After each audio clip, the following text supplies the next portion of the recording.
Salut tout le monde, comment allez-vous? Aujourd'hui on va attaquer sur les personnages de Dragon Masters Synchronize et c'est la deuxième partie. On va commencer sur les créatures célestes. Ceux qui ne savent pas ce que c'est exactement, je vous explique. Les créatures célestes sont considérées comme les gardiens pour les maîtres élémentaires. Exemple dans Ninjago. Et aussi dans les gens de Chima, par exemple.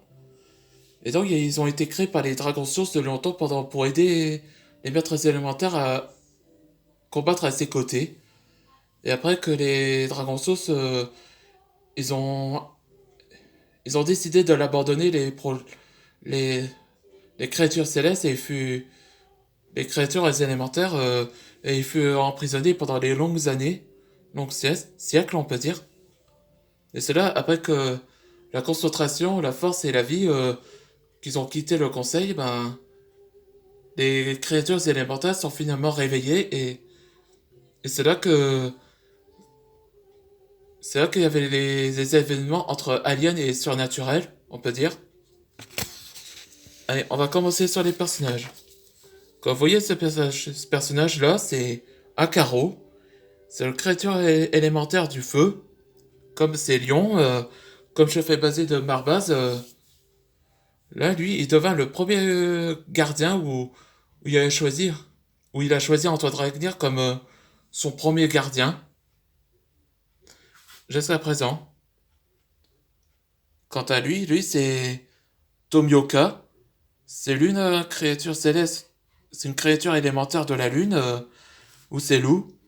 Et aussi, il est officiellement un fils éloigné de Gao, là. On sait pas pourquoi qu'il est éloigné, ben, il s'est fait exiler lui-même parce que il s'est opposé contre son père et donc ça et que son père l'a fait exiler. Ouais, c'était ça son histoire. Lui, c'est Bolt. Lui aussi, c'est un créature élémentaire. Il représente la foudre. Là, c'est le lézard, ben, il parle comme un. Où ils disent mec ou quoi de neuf, comme ça.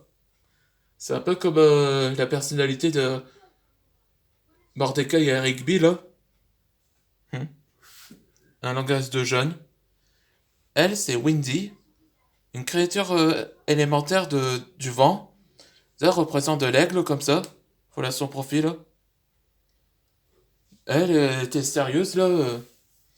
Il serait posé qu'il serait tombé amoureux de Dakaro, là. Comme liaison. Lui, c'est Joe. Lui aussi, c'est un créature élémentaire de l'eau, ou c'est un crocodile. Là, il est musclé, là. Lui, c'est Brawl. Lui, c'est un créature élémentaire de la Terre, ou c'est Rhino, là. Lui aussi, il possède le super force. Enfin, les deux sont costauds et ils sont amicaux et rivales, parce qu'ils sont tous les deux des musclores.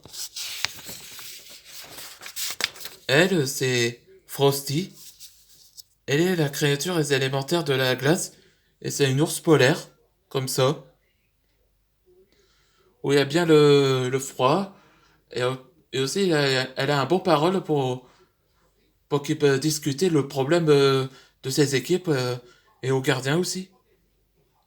Lui, c'est Rudy, c'est un créature élémentaire du bois, et aussi c'est une tarentule. Lui, il possède son intelligence et parce c'est un génie et il connaît toutes les technologies depuis longtemps. On ne sait pas comment il connaît toutes les existences de futuristes pendant des siècles. Là, c'est Apollo. Lui, il représente le créature élémentaire de la flamme. Et c'est un peu équivalent du feu, là. Et c'est aussi un dragon. Là, je fais baser de balles dans Buddy Fight, là. C'est un dragon avec son élément du soleil, là. Et enfin, Favor. Donc, c'est elle.